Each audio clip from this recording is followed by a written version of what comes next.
तू डाल डाल मैं पात पात, ये कहावत बिहार की सियासत में बिल्कुल फिट बैठ रही है। बीजेपी नीतीश कुमार को सीएम पद से हटाने की कोशिश 2020 से ही कर रही है, लेकिन नीतीश कुमार हर बार बीजेपी को गच्चा दे जाते हैं। हर बार नीतीश कुमार बीजेपी के लिए मजबूरी बन जाते हैं और फिर बीजेपी को नीतीश कुमार के आगे घुटने टेकने पड़ते हैं।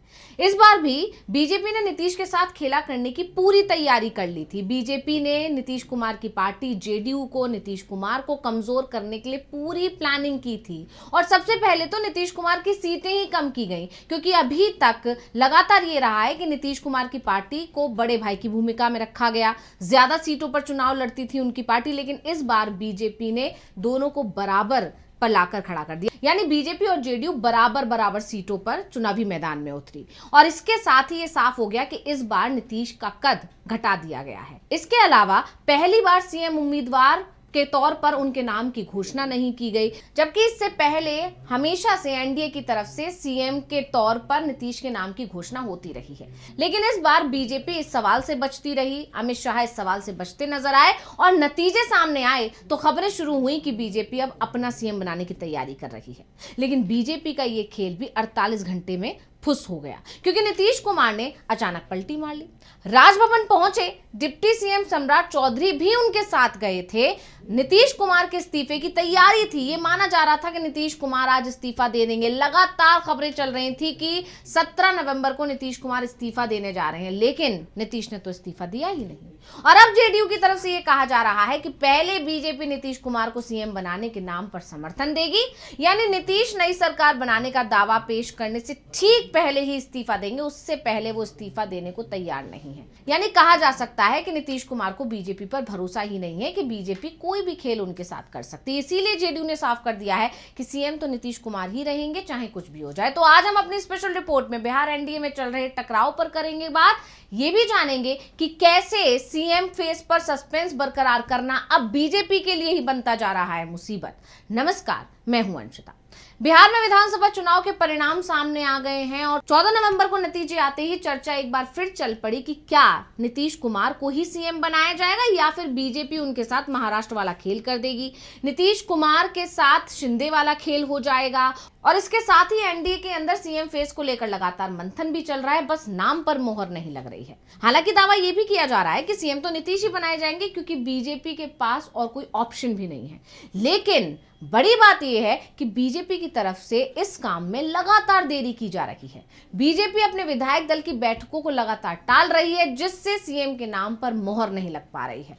इसका नतीजा ये हो रहा है कि एनडीए के अंदर खलबली एक बार फिर से बढ़ गई है। दरअसल 17 नवंबर को एनडीए की बैठक होनी थी और उस बैठक में बिहार के मुख्यमंत्री के लिए नीतीश कुमार के नाम पर मोहर लगने वाली थी, जिसके चलते सियासी पारा हाई था। ये माना जा रहा था कि आज तय हो जाएगा कि एनडीए की सरकार में सीएम कौन होगा बिहार में। लेकिन इसी बीच बड़ी खबर आई कि बैठक की तारीख को टाल दिया गया है और अब एनडीए की बैठक 18 नवंबर को होगी। और इस बात की जानकारी बिहार भाजपा अध्यक्ष दिलीप जायसवाल ने दी। उन्होंने कहा कि 18 नवंबर को 10 बजे भाजपा के अटल सभागार में भाजपा विधायक दल की बैठक है और विधायक दल की बैठक में भाजपा अपना नेता चुनेगी और केंद्र से हमारे पर्यवेक्षक भी आएंगे। क्या कुछ बोले हैं, सुनिए। कल आपको पहली सूचना मैं दे रहा हूं, कल 10 बजे भारतीय जनता पार्टी के अटल सभागार में विधायक दल की बैठक है और भारतीय जनता पार्टी विधायक दल की बैठक में अपने नेता का चयन करेगी।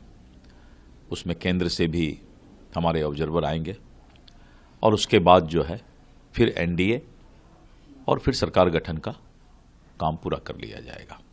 सरकार गठन का काम 21 तारीख तक पूरा हो जाएगा। विस्तृत जो है सूचना आपको हम लोग देंगे। क्या 20 तारीख को होगा?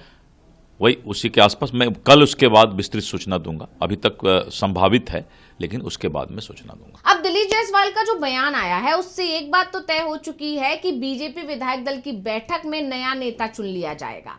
लेकिन अब इसका इंतजार जरूर बढ़ गया है, क्योंकि आप जानते ही हैं जब तक बीजेपी विधायक दल की बैठक नहीं होगी तब तक एनडीए की विधायक दल की बैठक नहीं होगी। पहले बीजेपी अपना नेता चुनेगी, उसके बाद फिर एनडीए की बैठक में सीएम और विधायक दल का नेता चुना जाएगा। और इसीलिए कहा जा रहा है कि सीएम फेस को लेकर बीजेपी ने एक बार फिर पेच फंसा दिया।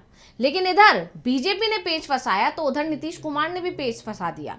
पहले खबरें आ रही थी कि राजभवन जाकर वो इस्तीफा देने वाले हैं, लेकिन जैसे ही इधर बैठक बैठक को टाला गया। पहले बीजेपी विधायक दल की बैठक टली, उसके चलते ही एनडीए की बैठक टल गई, तो इधर नीतीश कुमार ने भी अपना फैसला तुरंत बदल दिया और जाकर ये जानकारी दे दी कि वो इस्तीफा 19 नवंबर को देंगे। यानी जब 18 तारीख को उनके नाम पर मोहर लग जाएगी सीएम के तौर पर, तब वो 19 नवंबर को अपना इस्तीफा सौंपेंगे राज्यपाल को। हालांकि वो 17 नवंबर को मुख्यमंत्री सरकार की अंतिम कैबिनेट बैठक भी हुई। इसको लेकर मुख्यमंत्री आवास में हलचल भी तेज रही। मुख्यमंत्री मुख्य सचिवालय पहुंचे भी और कैबिनेट की बैठक के बाद सीधे राजभवन भी पहुंचे। राजभवन पहुंचकर सीएम नीतीश कुमार ने विधानसभा भंग करने की सिफारिश भी की, लेकिन अपनी सिफारिश में यह भी कहा कि विधानसभा को 19 नवंबर को भंग किया जाएगा। वैसे भी विधानसभा का कार्यकाल 22 नवंबर तक ही है। ऐसे में ये सवाल उठ रहे हैं कि अगर विधानसभा भंग 19 नवंबर को होना है तो ये सिफारिश भी 19 नवंबर को तो हो सकती थी। पहले से ही राज्यपाल को इसका पत्र सौंपने की जरूरत क्या थी? और अब जो इस चर्चा के बीच खबर आ रही है, उसके पीछे जेडीयू की बड़ी रणनीति बताई जा रही है, क्योंकि पहले ये माना जा रहा था कि बीजेपी विधायक दल की बैठक सुबह होगी और उसके बाद एनडीए विधायक दल की बैठक होगी। एनडीए की बैठक में नीतीश कुमार को नेता चुन लिया जाएगा, फिर नीतीश राजभवन जाएंगे, जिसमें पहले वो विधानसभा भंग करने की सिफारिश करेंगे और उसके बाद अपना इस्तीफा सौंप देंगे। इसके बाद वो अपना इस्तीफा पहले राज्यपाल को सौंपेंगे और फिर सरकार बनाने का दावा पेश करेंगे। लेकिन बीजेपी ने जब नीतीश के नाम का ऐलान ही नहीं किया तो नीतीश ने भी पूरा खेल पलट दिया। अब बीजेपी जिस तरह देर कर रही है, उसे देखकर चर्चा ने जोर पकड़ लिया है कि क्या बीजेपी नीतीश के साथ कोई खेल करने की कोशिश कर रही है। दरअसल बिहार में चल रही इस चर्चा के बीच उपेंद्र कुशवाहा का एक बयान आया है, उसने हलचल बढ़ा दी है, क्योंकि उसमें उन्होंने कहा है कि ये बिहार है, महाराष्ट्र नहीं। क्या कुछ बोले उपेंद्र कुशवाहा, सुनिए। विपक्ष के लोग तो बोल रहे थे कि बहुमत मिलेगा, उसके बाद फिर महाराष्ट्र वाली स्थिति यहाँ होगी। तो क्या स्थिति है सब लोगों को मालूम है। लोग आशंका व्यक्त कर रहे थे, जनता को भड़का रहे थे कि महाराष्ट्र में जिस तरह से सीएम बदल दिया इन लोगों ने, यह होगा। लेकिन सब लोग देख ही रहे हैं कि नीतीश कुमार फिर से बिहार के मुख्यमंत्री बन रहे हैं।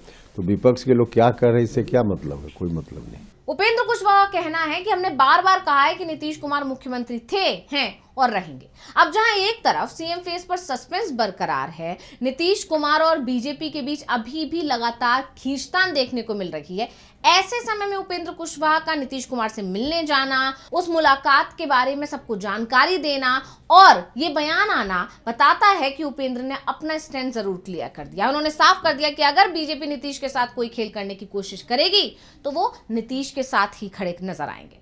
इसके अलावा उन्होंने विपक्ष पर आरोप भी लगाया है कि विपक्ष अफवाह फैला रहा है, जबकि जानकारों का मानना है कि उपेंद्र ने विपक्ष के सहारे से बीजेपी को यह याद दिलाने की कोशिश की है कि यहां महाराष्ट्र जैसा खेल नहीं चलेगा, नीतीश का हाल शिंदे जैसा नहीं होगा। यानी वो नाम भले ही विपक्ष का ले रहे हैं, लेकिन वो मैसेज बीजेपी तक पहुंचा रहे हैं कि आप जो नीतीश के साथ करने की कोशिश कर रहे हैं वो यहां नहीं हो पाएगा। फिलहाल ये साफ है कि नीतीश के साथ बीजेपी खेल करने की कोशिश कर रही है, तो नीतीश कुमार भी एक के बाद एक नए रणनीति बनाकर बीजेपी की हर चाल को पस्त कर रहे हैं। अब देखना ये होगा कि 18 नवंबर को नीतीश के नाम पर मोहर लगती है या नहीं। तो स्पेशल रिपोर्ट आपको कैसी लगी, हमें कमेंट करके अपनी राय जरूर दीजिएगा। इसी के साथ मुझे दीजिए इजाजत। देखते रहिए टीवी लाइव। नमस्कार।